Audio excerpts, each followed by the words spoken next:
Assalamualaikum warahmatullahi wabarakatuh. Bismillahirrahmanirrahim. Alhamdulillahirabbil alamin.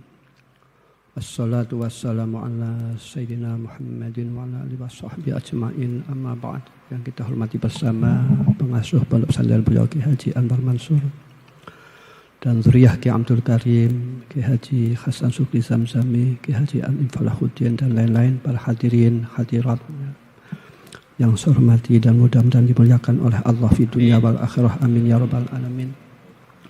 Al-Maghfurlah Ki Abdul Karim itu anak yatim dari Magelang, Desa Banar.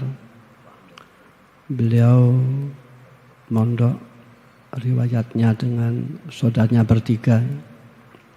Lantas ada pembagian yang saudara satu meramut atau meramut ibunya, yang satu yang di pelem siapa dulu?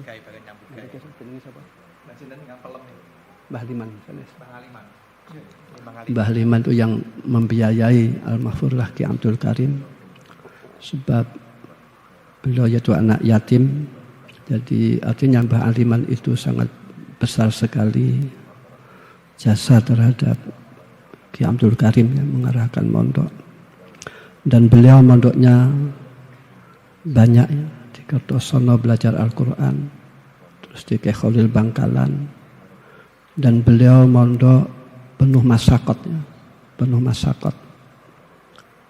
Ki Marzuki pun juga demikian, penuh masyaqat, rekoso. Ki Makhrus pun juga demikian, masyaqat sampai beliau minggat sehingga diberi futuh oleh Allah. Ki Marzuki juga demikian, masyaqat, sehingga beliau setelah menjadi menantu Al-Maghfurlah Ki Abdul Karim, beliau tetap mengaji kepada kakaknya, yaitu namanya Al-Maghfurlah Ki Ihsan. Ini artinya ilmu didapat dengan masyaqat ya, dengan kangelan. Adapun kangelan itu macam-macam. Kadang-kadang kangelan segi kecerdasan, kadang segi bekal, kadang segi pribadi ya, misalkan sakit dan lain-lain.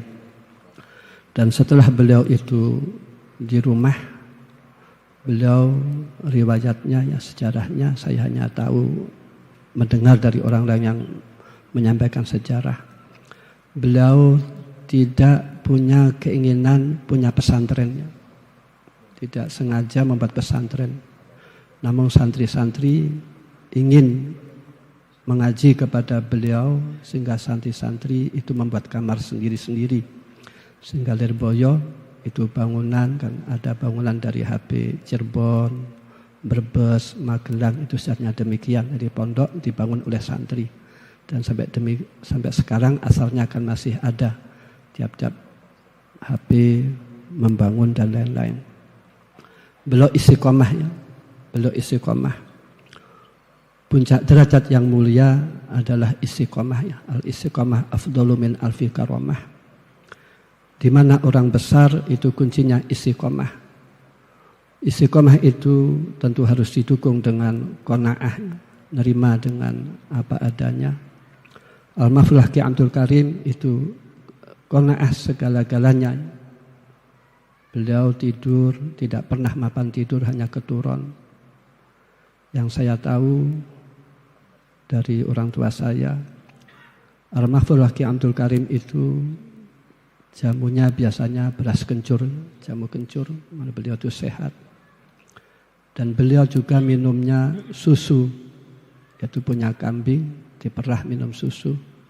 Ingat ada ceritanya, Ba'dus Sholihin di dalam Ihya kan ada, bahwasanya ada orang sholihin ini takut makan barang subhat.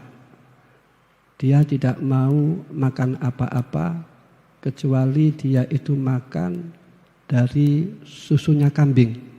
Orang-orang sukses itu tingkat tinggi makan hati-hati sekali supaya barang subhat tidak masuk.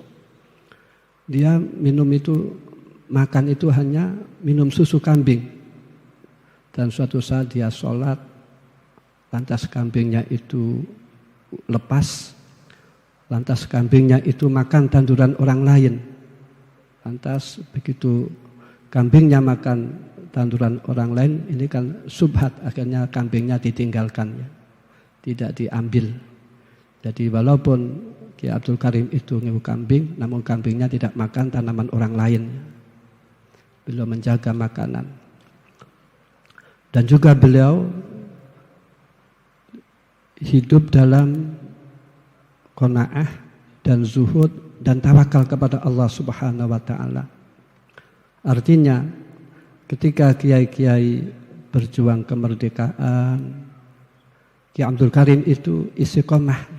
Upani santri, maklum beliau sekitar umur 70 ya, ketika zaman kemerdekaan 70 lebih. Jadi beliau itu lebih mengutamakan dalam kehidupannya itu ngupani santri, mulang santri, jamaah, sehingga beliau itu tidak pernah pergi-pergi, ya. Kecuali mungkin hanya sedikit sekali perginya. Beliau istiqomah. Itulah kunci orang-orang sukses, ya. Beliau awalnya masyaqat, setelah beliau mempunyai ilmu, beliau istiqomah. Terus istiqomah itu didukung dengan qanaah, zuhud, sabar, dan menjauhi kemaksiatan. Terus kita semuanya merasakan buah-buah beliau. Mudah-mudahan dalam hal ini kita semuanya mendapatkan barokah beliau-beliau, dan mudah-mudahan kita mendapatkan rahmat dari Allah Subhanahu wa taala. Bidzikri sholihin tanzilu ar-rahmat minas sama. Dengan kita mengupas sejarah orang-orang sholihin, kita mahabbah, kita simpati, kita meniru, maka rahmat Allah akan diturunkan. Sekian dari saya. Assalamualaikum warahmatullahi wabarakatuh.